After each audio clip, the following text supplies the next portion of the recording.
Pero es que no vieron mañana. Una pucheca.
Muy buenas noches, doctora Ángela. ¿Me logra escuchar? ¿Me confirma, por favor?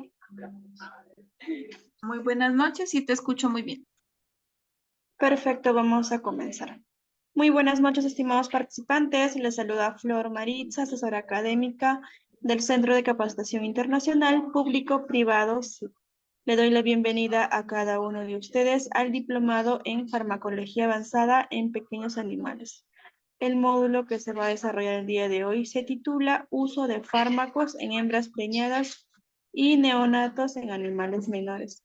La ponente a cargo el día de hoy es la doctora Ángela Parra González de Colombia. Antes de comenzar con esta exposición, les voy a brindar algunas recomendaciones. Por favor, mantener los micrófonos y videos apagados durante toda la ponencia, a menos que la doctora solicite su participación. Y para todos los participantes que desean solicitar la clase grabada, material de estudio y la respectiva certificación, les voy a dejar los números en el chat. Cualquier duda o consulta que ustedes tengan, lo va a estar respondiendo la doctora al final de la exposición o cuando ella lo vea conveniente. Muy buenas noches, doctora. Le doy pase a su ponencia.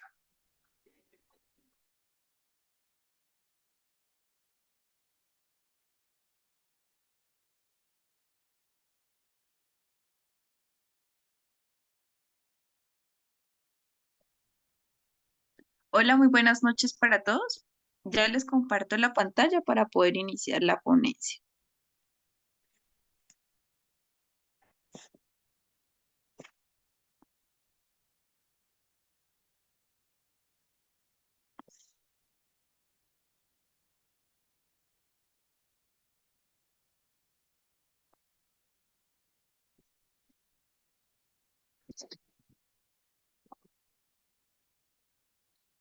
Bueno, entonces, muy buenas noches para todos. Bienvenidos a este curso en el cual vamos a hablar de farmacología en hembras en gestación en conjunto pues con la parte neonatal.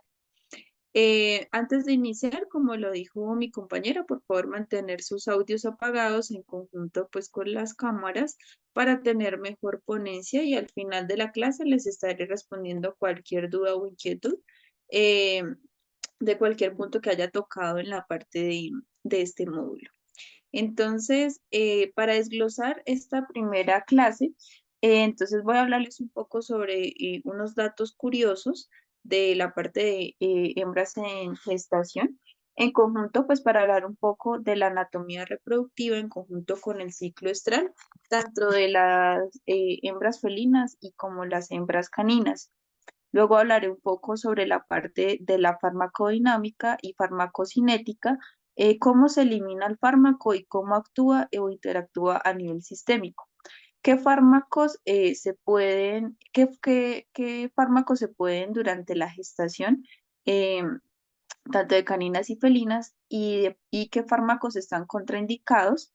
Y por último, un poco de los neonatos, qué medicamentos se pueden como tal administrar en conjunto con su plan de vacunación y desparasitación, que es importante tenerlos en cuenta.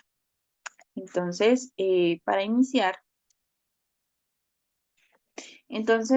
uno de los datos importantes es que pues los cachorros que normalmente las madres como tal, de pronto hay rechazo de la madre o que de pronto la madre fallece y por ende pues los cachorros quedan sin su madre. Entonces, por ende es importante pues que eh, tanto los propietarios eh, los criemos a base pues de biberón en conjunto pues con la parte de leche formulada para una mejor crianza y por ende esto pues nosotros es un poco más difícil de que ellos por su etiología ya que la madre no está con ellos pues su aprendizaje o la capacidad de aprendizaje es un poco menor o de pronto son un poco más tímidos o agresivos ya que por ende pues no están en un contacto materno de su misma especie o por ende, si llegaba el caso, pues estos cachorros cuentan no solo de su misma especie, sino ya sea otro canino, pueden de pronto interactuar un poco más sencillo. Aparte, pues de los que están solos, pues tienden a generar pues más agresividad. Más adelante les explico por qué es importante la parte de los calostros o el biberón que se le puede suministrar, ya sea por la madre o ya sea por que nosotros reemplacemos pues esa madre como tal.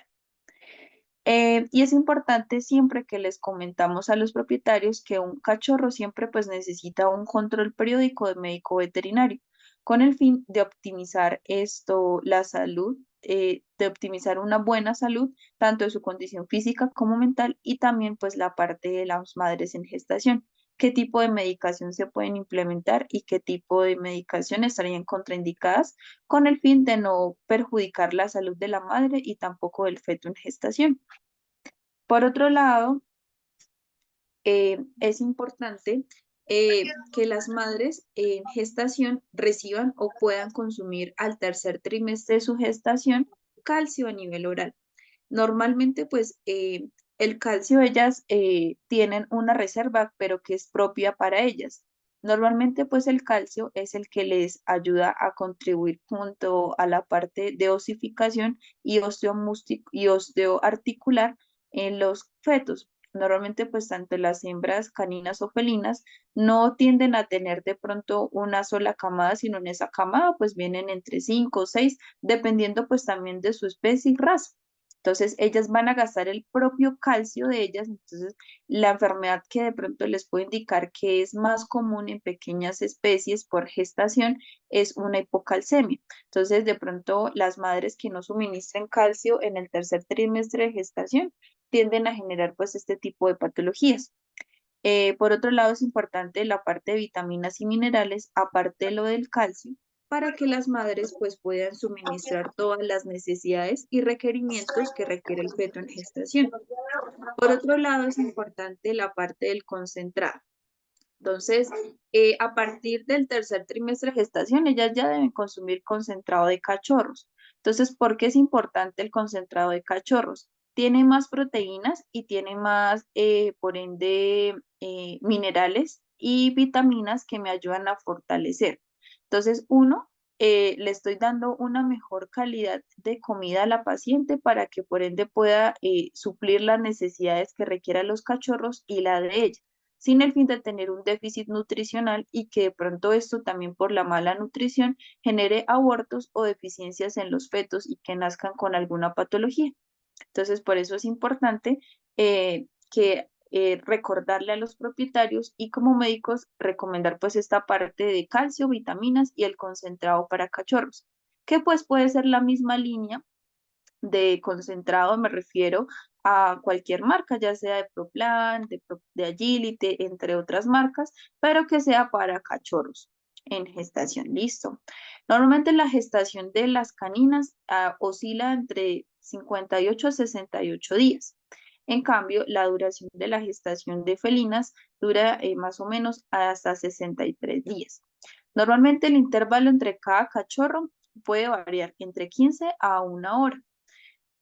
Después de de contabilizar estos días y si de pronto la madre no genera contracciones o si de pronto el intervalo entre cada feto es mayor a 1 hora, entonces pues ya sería un parto distóxico en el cual pues nosotros debemos indicar eh, para un control veterinario, pues ya sea por cesárea o de pronto pues por alguna medicación que se le puede instaurar a la paciente. Entonces, ya teniendo en cuenta pues estos datos de interés, pasamos un poco hacia la parte anatómica y hacia el ciclo estral de cada una de ellas. Entonces, importante recordar pues que el sistema reproductor va muy de la mano con el sistema genitourinario. Entonces, contamos pues que las hembras tienen 2 riñones, en conjunto pues con los riñones, cada uno de ellos pues tiene una parte uretral. Entonces, esta está pues muy unida para nosotros encontrar tanto ecográficamente como a nivel pues de la palotomía exploratoria, ya sea pues para algún tipo de esterilización, una ovariohisterectomía o de pronto una mala esterilización, que de pronto tengan residuos a nivel como tal del ovario o que tengan piómetra de muñón. Entonces, la manera más fácil de nosotros ubicar este tipo de ovarios es a través pues de los riñones. Entonces, más o menos estarían siempre en el polo caudal de cada riñón o para ubicarnos del riñón en la última costilla. Entonces, siempre pues anatómicamente sería como la referencia más utilizada para poderlos localizar de forma correcta. Por otro lado, pues tenemos la parte de los 2 ovarios. La parte pues de los ovarios tiene la parte de sus oviductos en el cual pues están muy cercanos o por ende como lo pueden visualizar, muy centrados hacia la parte pues de la vejiga y por ende pues en ellos oscilan el cordón uterino, que pues allí vamos a encontrar pues el cuerpo del útero y que este cuerpo uterino es el que se va a encontrar con la parte del cervix, de sus anillos del cervix, la vagina y por ende la parte exterior, la vulva. Entonces, eh, pues un recorderis de la parte anatómica. Entonces, ahora pasamos a la parte del ciclo estral de la felina. Entonces, normalmente, pues en comparación de la canina, pues ellas son muy diferentes su ciclo estral. En las gatas como tal domésticas o en general, ellas poseen o se denominan un ciclo que se denomina poliéstricas, estacional, lo que indica que esta palabra puede ser que ellas presenten una ovulación inducida al coito.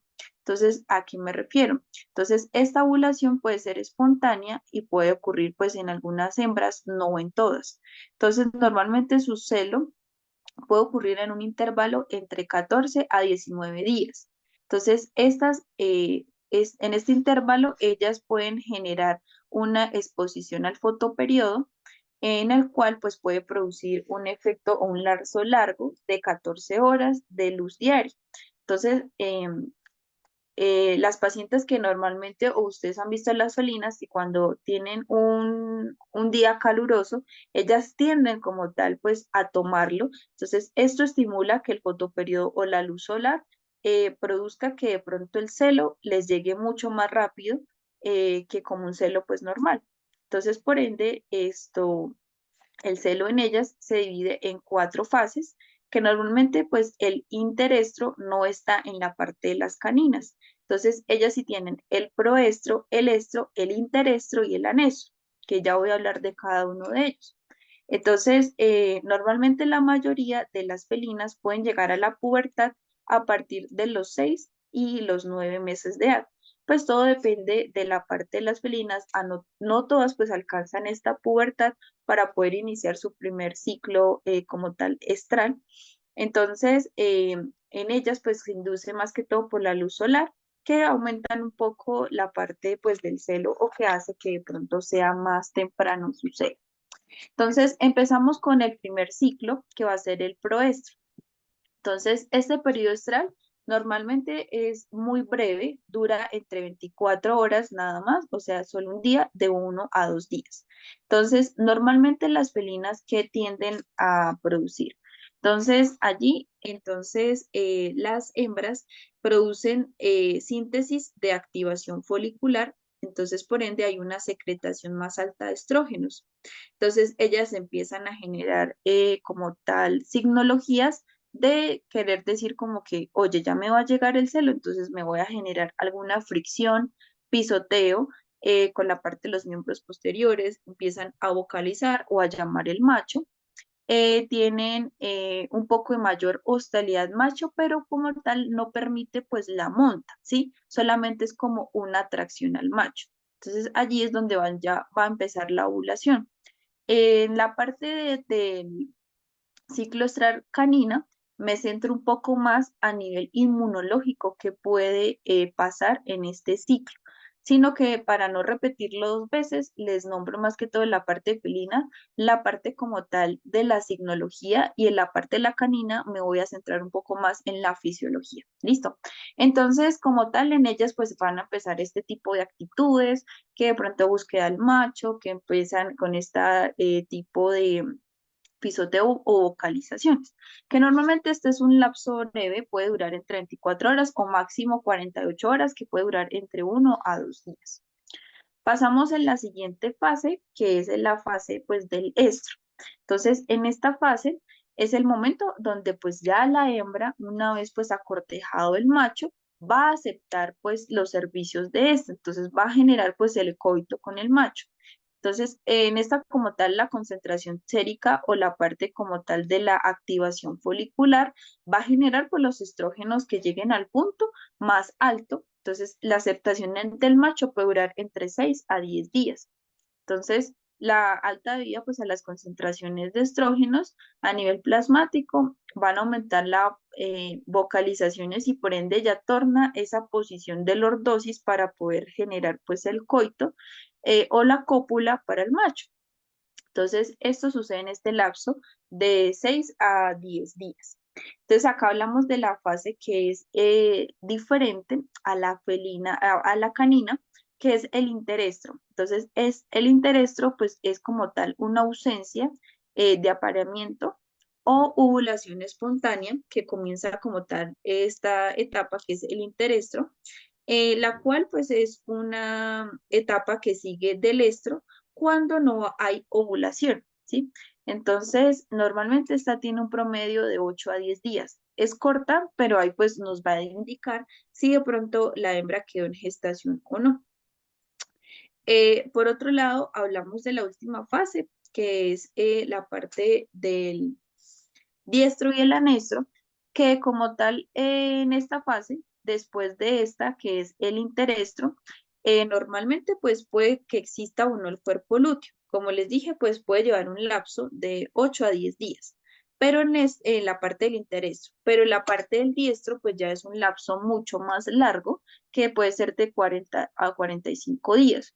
Entonces, normalmente pues existe la parte funcional del cuerpo lúteo, entonces que por ende pues la parte de los estrógenos, pues hay una secreción de progesterona en esta, entonces ahí va a ocurrir por la ovulación o no, si son no fertilizados.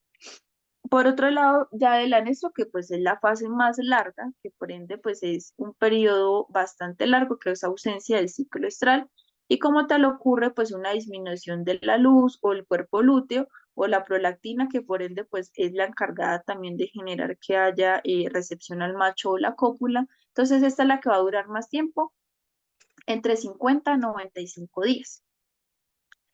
Entonces, esas serían como tal las fases de la parte de la felina. Si se dan cuenta, pues en esta se añade una más, que no son 4, sino 5 fases, que es el proestro, el anestro, el interestro, el diestro y el anestro, que normalmente son las inductoras del ciclo estral en las felinas. Entonces ahora pasamos al ciclo estral en la nivel de la parte de la felina, perdón, de la canina.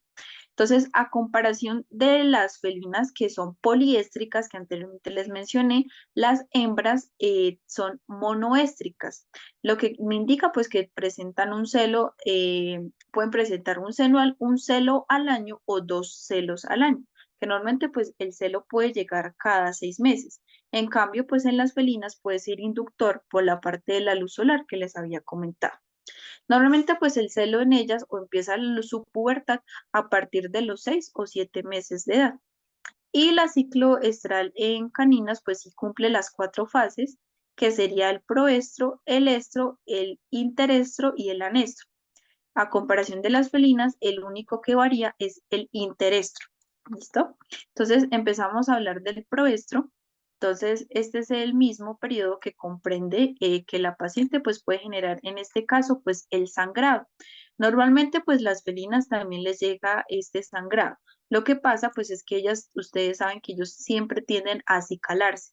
Entonces, a veces es muy difícil de pronto mencionar si ellas sangraron o no, porque todo el tiempo se están acicalando o limpiando. Entonces, si les llega solamente pues que ellas se acicalan de forma constante. Entonces, en este caso, la parte como tal de este puede durar entre 3 a 21 días. Entonces, la signología, ¿cuál sería? Que presentan hematización vulvar, entonces la vagina tiende a verse o la parte vulvar mucho más grande y amplia, puede presentar descargas serosanguinolentas, empiezan como tal con su atracción al macho. Entonces empiezan a liberar feromonas que atraen a nivel del macho y por ende, pues en esta ocasión la hembra no va a aceptar el macho, lo mismo que sucede en la parte de las felinas. ¿Qué pasa a nivel fisiológico o endocrinológico? Entonces, la hormona que está presente durante esta etapa va a ser específicamente la parte de los estrógenos. Entonces, ellos llegan a un punto en donde hay un efecto de la FSH que como tal me va a generar un desarrollo o una activación de estos folículos, provocando que hayan un aumento de estrógenos en este momento. Entonces, va a haber un aumento de la producción, en este caso hormonal, específicamente, pues puede ser de la prolactina o los estrógenos que causan un efecto en la FSH. Entonces, ya después que haya este efecto a nivel como tal de la FSH o que de pronto puede llegar a ser de pronto una activación, entonces entramos a la fase del estro, que normalmente es donde la hembra va a aceptar el macho. Entonces, allí pues es donde la hembra va a ser más fértil, que normalmente puede durar entre 3 a 21 días. Entonces, en esta se observa pues lo mismo la signología, hematización de la vulva, atracción y aceptación del macho, y puede haber descarga o no, porque allí puede ser que el sangrado disminuya, que como tal puede durar en estos 21 días. No puede durar el sangrado tanto tiempo, pero sí puede durar por lo menos una semana, y ya cuando hay aceptación del macho puede disminuir esta secreción. Entonces, a nivel fisiológico, ¿qué ocurre? Entonces, en este periodo, la parte del pico de las gonadotropinas, que es la hormona luteinizante, o se denomina sigla, sí, de esta signología LH, entonces va a ser secretada a nivel de la hipófisis, a través como tal del sistema nervioso o a nivel cerebral. Entonces, esta me va a generar pues una inducción de ovulación que puede durar entre 48 a 73 horas. Entonces, allí es para generar este pico alto a nivel de esto, de la hormona luteinizante. Entonces, básicamente pues por 3 días. Entonces, este pico de la hormona luteinizante, esto va a coincidir, pero por ende va a disminuir un poco los estrógenos, pero me va a aumentar la concentración de progesterona. Entonces, por ende, esto genera pues la ovulación, que haya pronto una ruptura pero entonces se disminuyen los estrógenos aumentando la concentración de progesterona para que haya una ruptura a través de la gonadotrofina, de la parte hipoficiaria, para que pueda aceptar la parte como tal del espermatozoide y por ende pues se pueda dar la gestación o la ovulación. Por otro tenemos la parte del anestro, que sería la última fase, eh, en el cual pues normalmente pues es el periodo donde continúa después del diestro y pues se dará inicio ya sea pues si hay gestación o no. Entonces, en este caso, los niveles de progesterona van a disminuir. Entonces, es un periodo de descanso donde el cuerpo lúteo como tal está en un periodo estrocíclico latente y que por ende pues puede o no haber crecimiento. Entonces, esto me puede durar de 3 a 9 meses dependiendo de la paciente. Entonces, allí la sindología, la parte de la vulva o la parte física se va a ver pequeña y por ende ella no va a aceptar el macho ni por ende va a haber secreciones. Y como tal, en la parte fisiológica, entonces las concentraciones de progesterona a nivel basal se van a regular. Entonces, tanto los estrógenos de la hormona luteinizante y la FSH van a estar en un periodo pues latente básico, sin un aumento o una disminución para no generar pues la parte de la gestación. Entonces, ya una vez pues explicando estas fases de cómo sucede el ciclo de gestación, cómo se produce y unos tips a nivel como tal de gestación, vamos a pasar a un poco hablar de la farmacodinámica y farmacocinética. Entonces, es como tal cómo actúan los fármacos a nivel sistémico en general, ¿sí? Entonces, un fármaco pues va muy de la mano a nivel del organismo, que precede dos fases, que es farmacocinética, la cual lo que me indica es lo que el fármaco hace en el organismo. Y la farmacodinámica es lo que el fármaco le hace en el organismo. Entonces son dos fases o dos palabras muy distintas que debemos tener cuenta y debemos tener claro. Que no todos los fármacos se eliminan por la misma vía. Recuerden pues que hay unos fármacos que se eliminan vía hepática y otros vía renal. Entonces, vía hepática, ¿qué sucede a nivel interno? Entonces, la eliminación de la parte hepática sucede por dos factores. Bueno, especialmente por la parte hepática. Entonces, normalmente, pues ellos deben bajar o deben eliminarse por la parte como tal de circulación sistémica que va muy de la mano por la arteria hepática. Entonces, ahí producen una eliminación de unos cambios, ya sea un metabolismo de la fase 1, de la fase 2, o se pueden combinar las dos fases. ¿Qué significa el metabolismo de la fase 1? Entonces, allí puede haber reducción en la parte de oxidación y o hidrólisis del medicamento, ¿sí? Entonces, este medicamento pues aumenta la polaridad de la molécula que la puede captar y por ende la puede disminuir, ¿cierto? O se pueden activar y por ende pues hace una correcta eliminación vía hepática, en la cual pues va muy de la mano con la parte de sus venas, ya sea hepática y la vena cava para su correcta eliminación vía linfática. Por otro lado, hablamos del metabolismo de la fase 2, que por ende ya no va a haber esta de pronto oxidación o hidrólisis que causó en la primera fase, sino que en la segunda fase pues va a haber conjugación de estos receptores. Entonces van a generar que este aumento de la molécula se disminuya o quede menos inactivos y por ende se genere esta eliminación correcta. O que puedes en esta, como tal, en medicamento se elimine haciendo por el metabolismo de la fase 1 y de la fase 2, que se disminuyan a tal punto de que se elimine correctamente, ¿sí? Que esas macromoléculas o esa polaridad se disminuya a tal punto de que se pueda eliminar de forma pues correcta. Entonces, hay una palabra muy importante en la parte de la farmacología que pues es el efecto del primer paso, ¿sí? Entonces, el efecto del primer paso es que tiene que pasar el medicamento a través de la parte hepática. Entonces, allí pues se va a metabolizar y va a ser absorbido y por ende pues se puede eliminar. Que por otro lado pues también va muy de la mano otros órganos como son la parte del sistema gastroentérico y por ende, pues como les comentaba, a través pues de sus venas hepáticas y de la vena cava o la vena porta.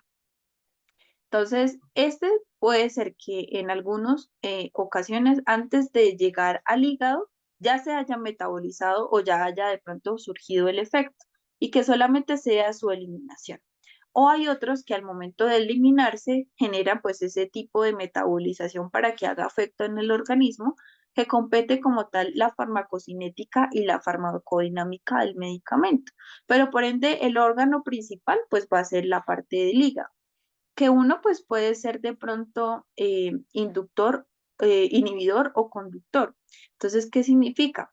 Que de pronto esta sustancia o fármaco reduce el metabolismo al otro y por ende esto puede ser aumentadas las concentraciones y puede llegar a ser niveles tóxicos.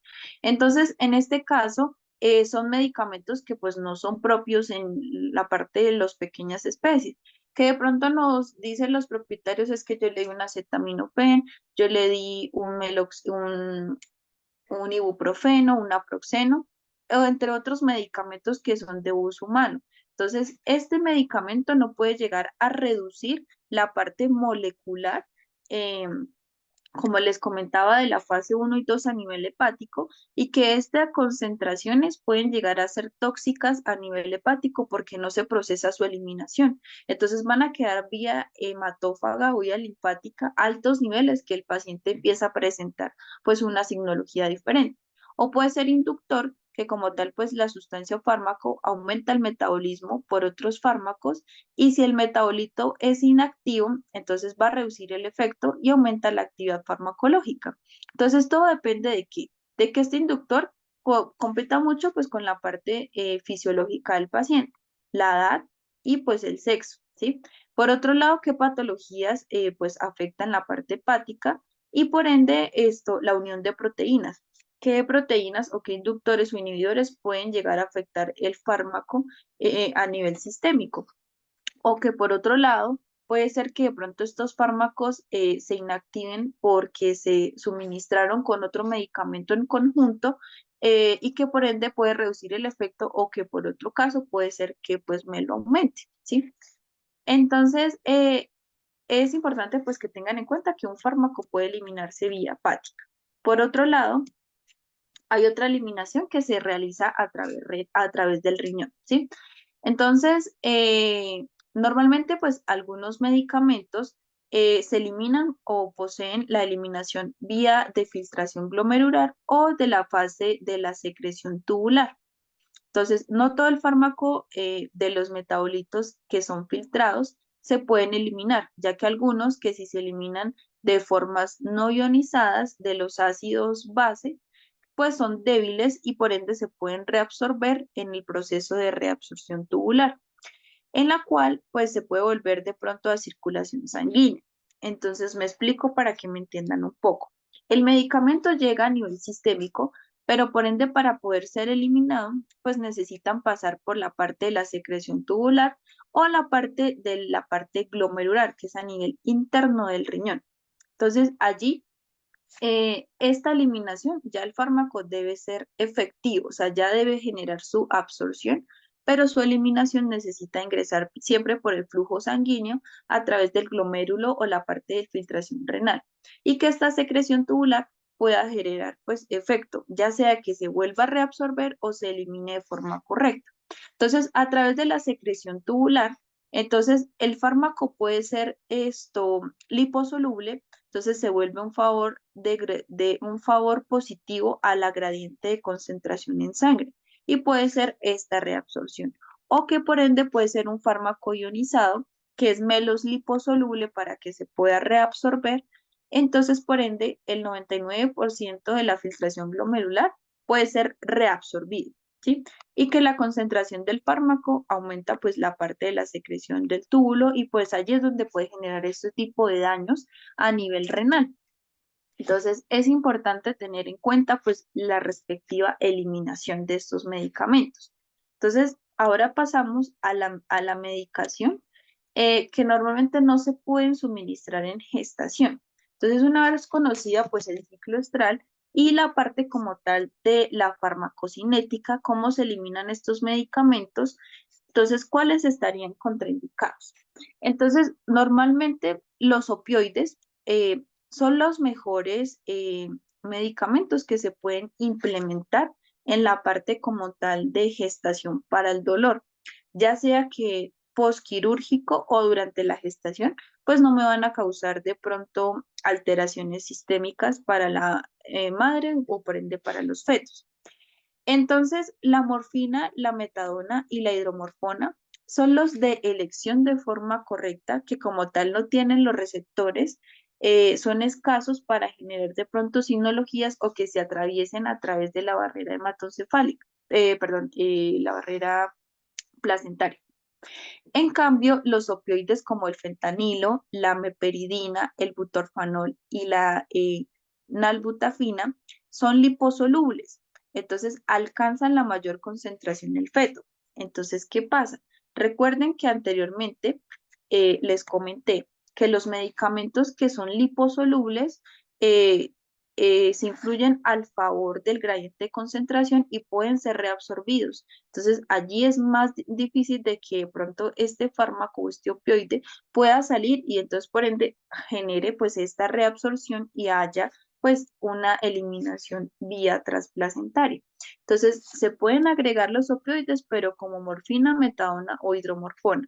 La parte pues del fentanilo pues son liposolubles y por ende pues me pueden generar reabsorción y pueden afectarme pues al feto, que nazcan somnolientos o que presenten algún tipo de alteraciones sistémicas. ¿Qué otros medicamentos pues no se pueden suministrar, ¿sí? O estarían contraindicados totalmente pues en la parte como tal de los pacientes? Entonces pues tenemos la parte de los AINES. Entonces los AINES me refiero pues a la parte del meloxicam, la parte del carprofeno, ketoprofeno, eh, que son medicamentos que en algunos instauran la conexión de la COX-1 y la COX-2 para inhibir totalmente el dolor. Entonces, ¿qué pasa con los AINES? Estarían contraindicados ya que eh, normalmente pues estos medicamentos me pueden generar de pronto interfieren en el desarrollo fetal. Entonces, en este caso, ¿qué sería? Entonces, más o menos los pacientes pueden generar deficiencias en el desarrollo, que nazcan de pronto con un poco la parte de su cabeza un poco con hidrocefalia, que nazcan de pronto más cachorros, ¿sí? Entonces interfieren en su desarrollo, específicamente en su estructura fetal, que pueden generar pues este tipo de alteraciones. Eh, entonces, por otro lado, es importante, como les comentaba, más que todo la parte de los opioides, que son pues los mejores en esta ocasión, para la parte como tal de su desarrollo para el dolor. Y más que todo, pues en pacientes después de cesárea, ¿sí? O que de pronto los pacientes durante la gestación presentan algún traumatismo, serían pues la mejor medicación para el dolor. em, para controlarla como tal. Por otro lado, pues tenemos la parte como tal de los alfa-2 agonistas, que normalmente pues estas se utilizan en anestesia. Entonces, hablamos como tal de que ellos pueden reducir el flujo sanguíneo y por ende pueden generar muerte embrionaria.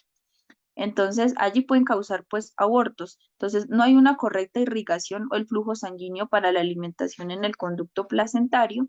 Entonces, de allí los alfa-2 agonistas, ¿cuáles serían? La parte de la adrenalina, la dopamina, noradrenalina o dobutamina estarían contraindicados, ya sean en la parte de anestesia o por ende, pues de pronto de algún traumatismo para las hembras en gestación. La ketamina, pues, es un agente disociativo que se utiliza como un anestésico. Esta está contraindicada porque aumenta, pues, el tono uterino y por ende, pues, me puede causar una hemorragia a nivel interno y por ende, pues, un déficit en los cachorros, porque pueden causar abortos o momificaciones en el momento. Por otro lado, hablamos de las tetraciclinas. Normalmente las tetraciclinas afectan más que todo la osificación del desarrollo de feto. Entonces, de pronto pacientes que nazcan un poco pequeños o que de pronto presenten huesos débiles. Entonces, en esta familia de las tetraciclinas hablamos pues mucho de las oxitetraciclinas, doxiciclinas, eh, la parte de clortetraciclinas, em, eh, que más que todo se utilizan más que todo para partes de hemoparásitos, que se utilizan más que todo en pequeñas especies, como Ehrlichia, Anaplasma, Hepatosoma, Babesia, y por otro lado, en la parte como tal de felinos, el Mycoplasma. Entonces, en esto estaría contraindicado pues este tipo de medicamentos porque pues por ende ayudan, afectan más que todo la parte de sus huesos. El clonafenicol es otro medicamento que se usa en comparación de pronto con la doxiciclina, las tetraciclinas. Estaría contraindicada ya que de pronto ella sí me tiende a controlar o regular la parte de estos hemoparásitos. Entonces, lo que pasa es que los cachorros tienen este efecto de bebé gris, estando en gestación la hembra. Entonces, causan que el paciente tenga un colapso cardiovascular y por ende haya un acúmulo a través de la placenta, generando que el paciente tenga compartimentos fetales de este medicamento, entonces por ende van a generar una disminución en la parte ósea y que los pacientes sean muy débiles y que a tal punto los pacientes pues nazcan eh, de pronto no crezcan mucho y que por ende tengan un déficit de vitaminas y minerales, entonces se les conoce como efecto de bebé gris o feto gris. Las fluoroquinonas normalmente reducen más que todo la osificación, provocando lesiones en el cartílago articular y generando abortos en las hembras. Entonces, estas fluoroquinonas, pues hablamos más que todo de la ciprofloxacina, la floxacina, norfloxacina, em, la enrofloxacina, que también se utiliza, estaría pues contraindicada por esto porque causa afecciones a nivel articular y el cartílago. Entonces, estarían contraindicadas en la parte de las hembras en gestación.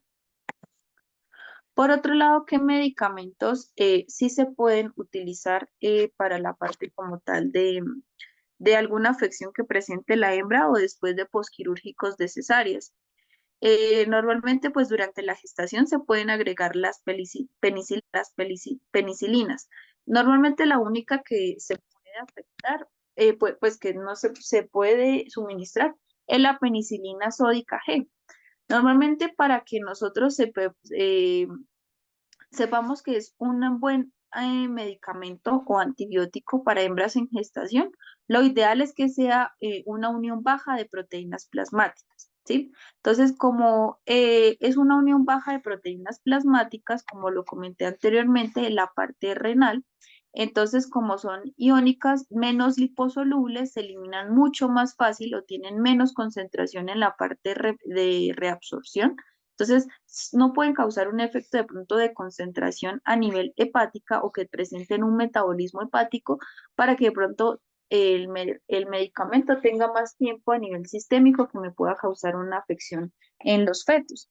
Entonces, no quiere decir que no hagan un daño, sino que hacen un daño mínimo porque es una unión de proteínas plasmáticas menor y que por ende hay una ausencia en la parte metabólica hepática si no se concentra más que todo en la filtración de los túbulos renales y que tienen una liberación un poco más fácil. Lo mismo lo que son los betalactámicos. Los betalactámicos son moléculas polares que son de baja unión de proteínas plasmáticas. Entonces se van a distribuir en el espacio intercelular y que por ende no se van a eliminar a través del hígado o el parénquima hepático y por ende se filtran en la parte glomerular, específicamente pues en su secreción de los túbulos renales, que son más fáciles de eliminar, como lo son la parte de la amoxicilina, la ampicilina o la cefalexina, que son medicamentos de primera generación que no causan de pronto esta alteración y que las penicilinas son de pronto para efectos un poco más crónicos, pero se pueden suplementar. En cambio, pues como los betalactámicos se podrían instaurar en estas hembras en gestación o durante la parte de la lactancia. Por otro lado, esto hablamos ahora un poco de los fetos o de los neonatos. Entonces, normalmente el principal alimento que ellos deben implementar son la parte pues de los calostros, ¿cierto? Entonces, los calostros que contienen o por qué son tan importantes en ellos que los reciban, tienen probióticos y prebióticos. ¿Qué hacen estos dos medicamentos, estos dos agentes? Normalmente esto tienen una afección en el sistema inmunológico. Entonces, ¿qué pasa? Los calostros me hacen un refuerzo esto en la parte neurológica para generarme que presenten un sistema inmunitario, que como tal se puede componer de dos fases. Entonces, uno es que presenten un sistema inmunitario innato. Entonces, ese inmunitario innato, sistema inmunitario innato, ¿qué hace? Entonces, es con lo que nace el paciente, pero se refuerza a largo plazo con el sistema inmunológico adaptativo. Entonces, ¿cuál es la diferencia? El sistema inmunológico innato no crea memoria. Entonces, él me puede llegar a generar esto, em, a controlar de pronto algún tipo de bacterias que de pronto no son tan ofensivas, pero que de pronto me pueden generar algún alivio en el paciente. En cambio, la parte del sistema inmunológico adaptativo es el que crea memoria, que por ende pues me puede ya afectar o combatir un poco la parte de viremia y algunas bacterias gram positivas y negativas. Entonces, es como el cuerpo lo adquiere y está expuesto específicamente a microbios o sustancias químicas que puede producir el cuerpo o no. Entonces, por eso es importante la parte de los calostros. Entonces, los probióticos como tal eh, son ese suplemento que van a contener esto, por así decirlo, una microbiota normal en el cuerpo, que son buenas, que no son patológicas. En cambio, los prebióticos son esa fibra que contiene como tal los calostros para ayudar a generar una buena digestión y equilibrio de los microorganismos. Entonces, los probióticos es los que van a proceder o van a instaurar esa microbiota normal o son, por así decirlo, esos microorganismos que se mantengan para su buen desarrollo de su sistema inmunológico innato, que por ende los prebióticos son los que me van a generar ese equilibrio y que no se vuelvan patógenos. Entonces, por eso es importante los calostros, que los podemos reemplazar específicamente con la parte de las leches que son formuladas, cuando las madres pues rechazan a sus cachorros o por ende los cachorros pues resultan solos. Entonces, es importante ya que estas pues tienen estos probióticos y prebióticos que me van a instaurar su sistema inmunológico innato o adquirido, innato y adaptativo. Entonces, cuando le suministran de pronto esas leches de bolsa o leches directamente de la vaca, ellas tienen unos probióticos y prebióticos sí, pero por ende esos microorganismos, por ende el sistema digestivo no los adquieren de una forma, de pronto por decir, eh, no los adaptan de una buena manera, sino que estos prebióticos se vuelven patológicos, generando que el paciente tenga diarreas perfusas, gastroenteritis crónicas, vómitos, por así decir, se intoxican con esos microorganismos que son específicos para la especie. Y que de pronto esas leches de bolsa pues tienen unos microorganismos procesados que hasta ahora el sistema inmunológico de ellos es muy innato o sencillo. Entonces, por eso es importante que se le agregue con fórmula médica de esas leches o lactorreemplazadores que tienen esos prebióticos y probióticos que son parecidos a los calostros, no quiere decir que sean los mismos, pero por ende me ayudan a estabilizar el sistema digestivo y que se pueda producir este sistema inmunológico. Los medicamentos que están totalmente en desacuerdo en la parte como tal de los cachorros o los antibióticos que pues estarían en contraindicación, que pueden generar pues intoxicaciones y aparte esto, em, que disminución en el sistema ya sea muscular, el sistema de osificación en el sistema óseo son las fluoroquinonas, como les comentaba anteriormente, como son la enrofloxacina, norfloxacina, ciproflaxino, estarían contraindicadas totalmente en cachorros. Después del año es que se pueden suministrar este tipo de antibióticos, ya que de pronto son muy agresivos para el sistema que pueden generar toda esta alteración. Los medicamentos que ellos deben producir, si ustedes tienen una buena dieta en conjunto con una buena cuarentena, son la parte de desparasitación y vacunación, que es lo que ellos deben suplementar o los medicamentos que deben recibir durante pues estando pequeños, ¿sí? O que deben adquirir. Entonces, los caninos, pues su primera desparasitación es a los 30 días en conjunto con la desparasitación a la madre si pues está con ellos.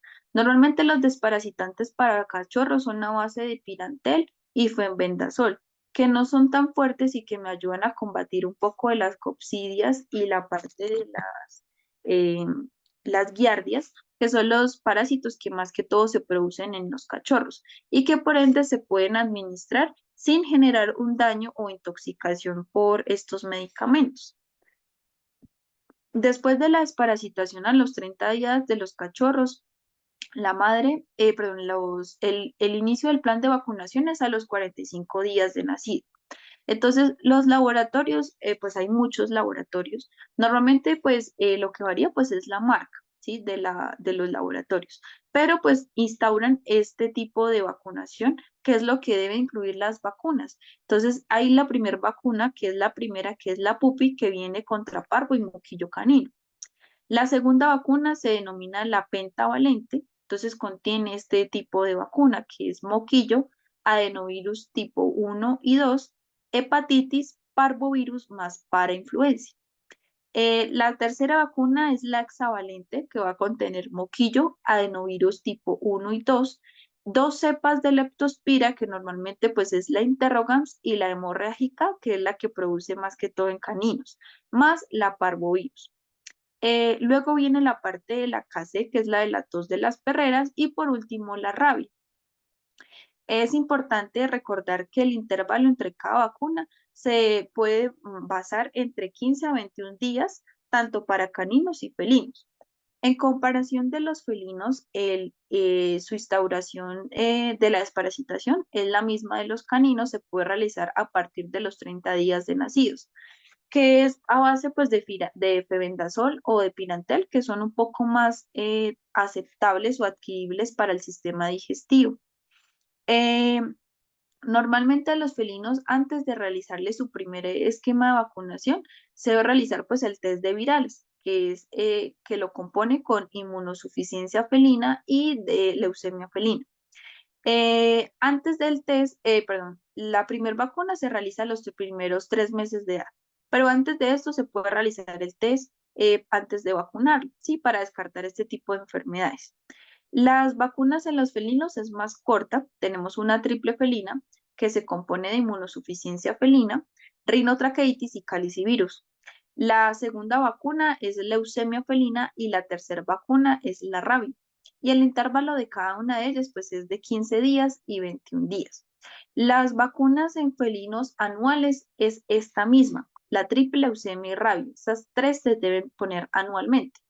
En cambio, la parte de los caninos, la anual que se pone es la hexavalente más la KC y la tos de las perreras más la rabia. Esas tres últimas son las que se pone anual a los caninos. La parte de los felinos sí se repite completo su esquema de vacunación. Y re importante, pues la parte del test y la cuarentena total. De allí, pues va muy de la mano los cuidados que se deben tener en estos cachorros, en estos neonatos. Más que todo, pues el apego a la madre y después de esto, cuando ellos inicien la parte de vacunación y desparasitación, una cuarentena total para que ellos no reciban más medicación o más medicamentos. Llegado el caso que ellos se lleguen a enfermar por cargas parasitarias altas, bueno, normalmente lo que ellos más se enferman es por desnutrición, eh, y que esta desnutrición me genere una hipoglicemia, que se les baje la glicemia y empiecen pues con decaimiento. Y que aparte pues estén en contacto con enfermedades virémicas, ya sea pues como el parvo, el moquillo, el distemper o por ende un leucemia felino. Entonces, allí pues los medicamentos que ellos pueden adquirir médicamente como parte de antibióticos, los más perceptibles para el sistema digestivo son la parte del metronidazol.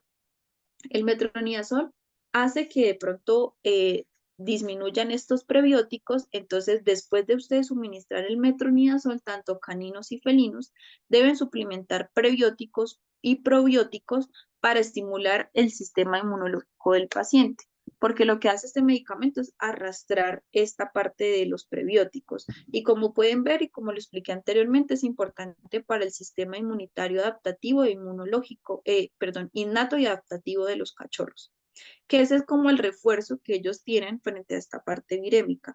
Pero normalmente pues lo que debemos tener en cuenta pues es uno, la cuarentena y una buena nutrición de nuestros cachorros o nuestros neonatos, eh, nuestros fetos y cachorros, la cual pues tengan un buen sistema inmunológico para que por ende no recaigan en este tipo de medicamentos. Y sí, totalmente contraindicadas los medicamentos como la familia de las fluoroquinonas, como les recordé anteriormente, pues presentan más que todo un déficit a nivel de crecimiento. Y pues eso era todo lo que les quería compartir respecto a la parte de la farmacología en hembras gestantes y en conjunto pues con la parte de los neonatos. Ahora vamos a pasar a la sesión de dudas e inquietudes. De igual manera, pues los medicamentos o los fármacos los voy instaurando o clasificando a partir pues de este módulo. Poco a poco les voy instaurando más, por así decirlo, como esto es como un abrebocas y ya en las siguientes clases ya me enfoco un poco más en cómo actúa cada uno de los fármacos, para qué de pronto sistemas podemos incluirlos y qué dosis podemos implementar. Entonces, ahora sí pasamos a la sesión de preguntas. Ya pueden encender sus micrófonos. O recuerden pues que el chat ya está activo si desean tener alguna duda o inquietud respecto a la clase.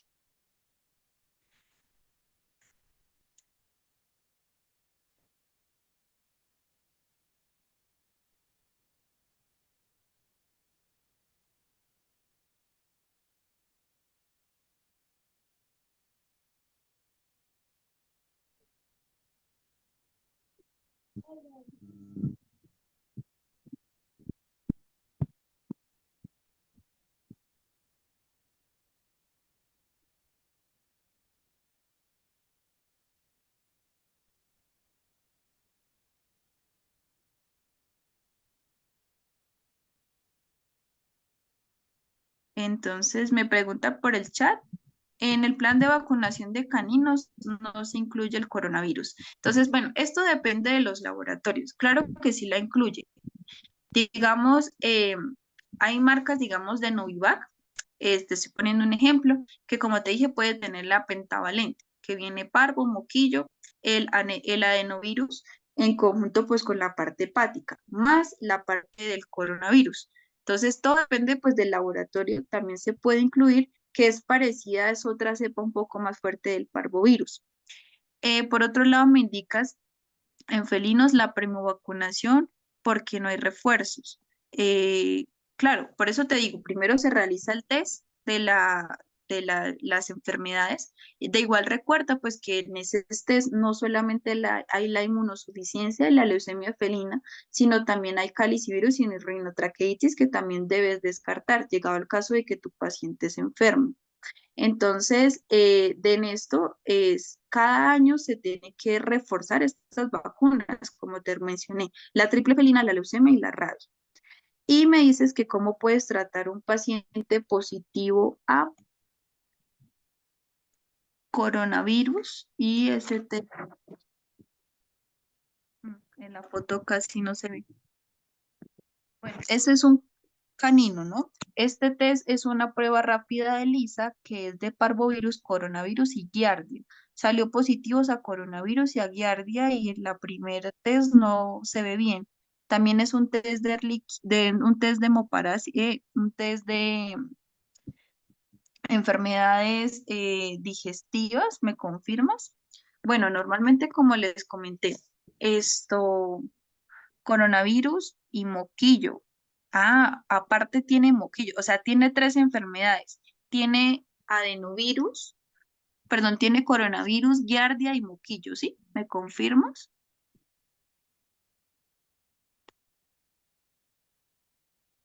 Ok, entonces, bueno, el pronóstico de este cachorrito es muy malo. O sea, aparte de que tiene activo la parte del moquillo, es muy complicado. Entonces, pues te doy un abrebocas o algo un poco fisiológico. La parte del moquillo, en primera instancia, me va a afectar la parte como tal pulmonar y por ende su órgano principal va a ser la médula ósea en conjunto con las células glía, que es a través del sistema nervioso central. Entonces, ¿qué pasa? Las células glía son las encargadas de que se estabilicen neurológicamente los axones y que por ende él pueda marchar de forma correcta, pueda correr, pueda deglutir y pueda hacer sencillamente su vida normal. Entonces, el moquillo lo que causa en primera instancia, pues va a ser esta posición. Pero entonces recuerda que el moquillo es una enfermedad de alto contagio y que esta es de control sanitario, ¿sí? Entonces, esta es mucho más fuerte que el coronavirus o la parte de la giardiasis. Entonces, ahí si tú tienes en tu clínica veterinaria una, una área aparte para infectocontagiosos y aparte otra de moquillo, porque son dos cepas totalmente diferentes.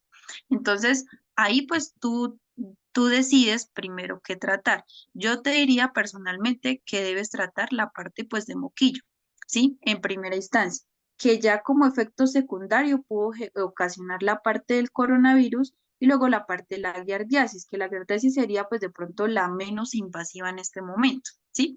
Pero entonces lo que tú puedes hacer, y ya aparte que es un cachorro, o sea que tiene un mes, entonces lo que puedes hacer pues es instaurar una vía endovenosa, que normalmente pues la más asequible es la parte de la yugular, que es la que más de pronto se logra ver en estos pacientes cachorros. La hidratación en ellos va a ser mínima para no generar de pronto una sobrehidratación y que el paciente te genere un edema. Entonces tú puedes ocasionar dosis básicas, entonces tú puedes, dependiendo de la deshidratación que tenga el paciente, una fórmula de deshidratación de 40 por el peso más 70. Entonces te daría una hidratación, digamos, de 200 ml día, ¿sí? Aunque de pronto creo que es mucho. Entonces, ahí tú puedes poner en bolos de infusión con una jeringa poco a poco administrar. ¿Qué medicamentos como tal para el coronavirus, la parte del moquillo? No hay unos medicamentos que yo te diga son específicos para erradicar el virus. Entonces, ahí tú tienes que ver es la sintomatología. Entonces, digamos, si tu paciente empieza con un tipo de convulsiones, puedes agregar protectores neurológicos, puede ser el neurobión o vitamina C que te ayuden de pronto a controlar la parte de convulsiones o del diazepam, que son benzodiazepinas que me pueden tratar la convulsión. Aparte, puedes agregar de pronto antibióticos, en este caso, tanto para el coronavirus más el moquillo, de pronto como son signos respiratorios, entonces puedes agregar de pronto acitromicina, que es un poco fuerte, pero de pronto te puede ayudar a controlar los niveles de afecciones respiratorias. Y por ende, puedes añadirle la parte como tal del dolor, como una dipirona, ¿sí? A dosis analgésica que puede ser de 18 miligramos por kilo y ver dosis respuesta del paciente. Por otro lado, si tiene pues ya afecciones como tal digestivas, puedes agregar esto, la parte como tal de Bismopet o antidiarreicos como el Pepticol o de pronto también se conoce como el Bismopet, que nos ayudan un poco hacia la parte respiratoria, perdón, digestiva. Y ahí pues tú miras, ¿sí? Porque normalmente si el paciente tiene esas tres enfermedades, yo le digo al paciente el pronóstico es muy malo.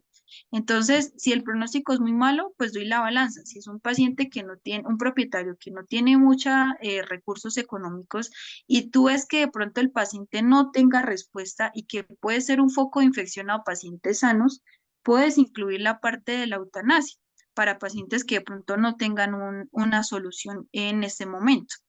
Entonces, ahí pues tú pones en la balanza dependiendo de la signología del paciente.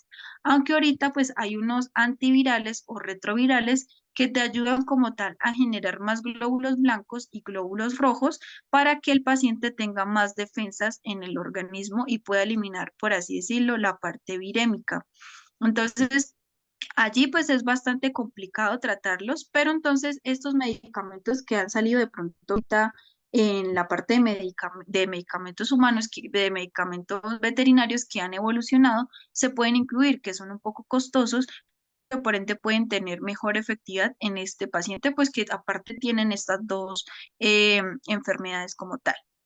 Eh, Eso sería pues como tal mi recomendación que puedes instaurar. Y pues que mires efecto dosis de los medicamentos que tú instaures y medicación. Y yo diría, estos pacientes que son tan cachorros no se pueden dejar solos con la medicación. Entonces, para que no se les baje la glicemia, entonces es importante que tú los mantengas con constante alimentación y que si no consumen solos, se puede agregar una sonda nasogástrica si no tienen vómito, para que tú puedas instaurar una medicación de alimentación y que la parte de kilocalorías día pues no se baje. Sería como mi recomendación. Em, Me comentan en la parte de neonatos un tratamiento para procesos respiratorios. Entonces, normalmente esto, pues como ellos son tan pequeños, si de pronto tienen ruidos respiratorios o secreciones, lo importante pues siempre es descartar, como te comentaba, como me mostró la persona que me mostró los test, siempre pues dar con el factor principal de por qué se está generando pues esta patología respiratoria. Entonces puedes hacer test que más que todo pues en cachorros, como lo dije anteriormente, puede ser de parvovirus, coronavirus, de moquillo, en felinos como para la parte virémica, test de virales, y descartar por qué es el factor principal. Y dependiendo de esto, tú miras cuál sería el medicamento inicial o el paso a seguir de este. Llegado al caso, pues todos estos test salgan negativos, tú puedes instaurar de pronto nebulizaciones que no son tan invasivas como un medicamento pues oral. Entonces se pueden instaurar nebulizaciones con broncodilatadores. Puedes agregarle de pronto el Fluimucil, es un broncodilatador natural en conjunto, pues no natural, sino que de pronto no es tan invasivo para la parte hepática o renal y te puede llevar a broncodilatar en conjunto pues con un poquito de cloruro para poder evacuar un poco de moco. Aparte puedes combinar con un expectorante broncolítico, pues acá en Colombia hay uno que se llama el Mucochen o el Tucibet, que son medicamentos que te ayudan pues a eliminar un poco el moco y a despejar las vías respiratorias de estos cachorros. Pero pues sí es importante que tú esto mires porque es la causa principal de este tipo de afección respiratoria en la parte pues de los cachorros, ¿sí? Siempre pues haciendo test y evaluando esto, el factor principal de esta causa.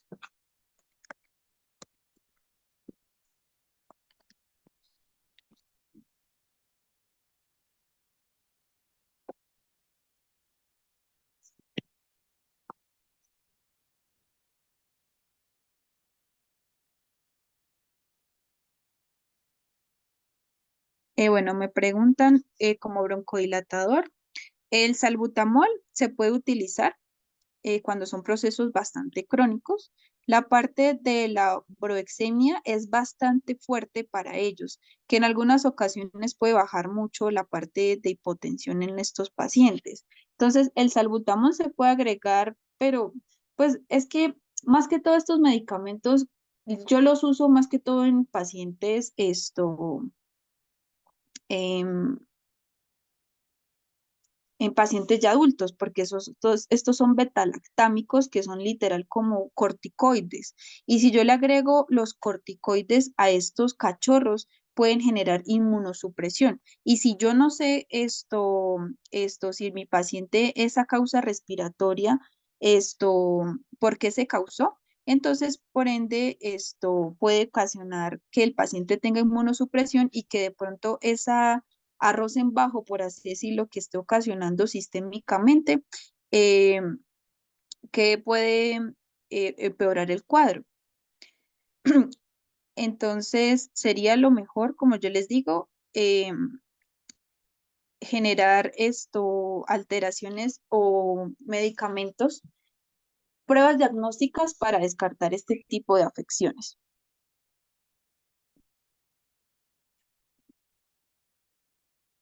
Entonces, pues lo que yo les recomiendo es más que todo la parte de medicamentos, como les comenté, el Flimucil es un broncodilatador bastante bueno, aparte con el cloruro o aparte con mucolíticos. Pero pues más que todo, pues el salbutamol y la broxina son betalactámicos que son unos corticoides y te pueden afectar de pronto el crecimiento o tal vez la parte de la inmunosupresión. Entonces, lo que recomendaría, pues es más que todo, entre menos medicina un cachorro suministre, mejor pues va a ser su crecimiento, a menos de que la necesite, claro está.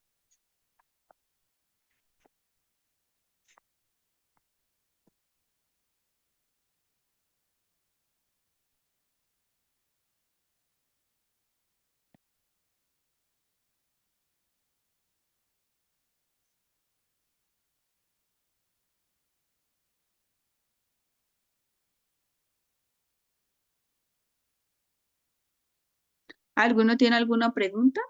¿Alguno tiene otra pregunta?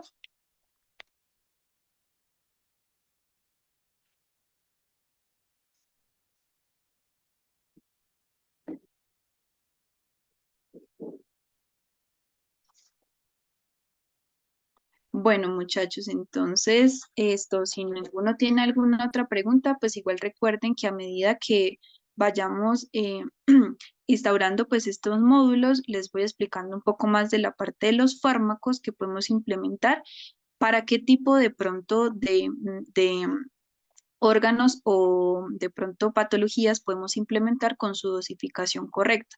Entonces, este más que todo fue pues un abrebocas para iniciar esta parte de los módulos. Entonces, recuerden que el material de estudio se lo suministro con la asesora y en conjunto pues con los certificados si ustedes así lo desean. Espero que la clase haya sido de su agrado y que tengan una feliz noche.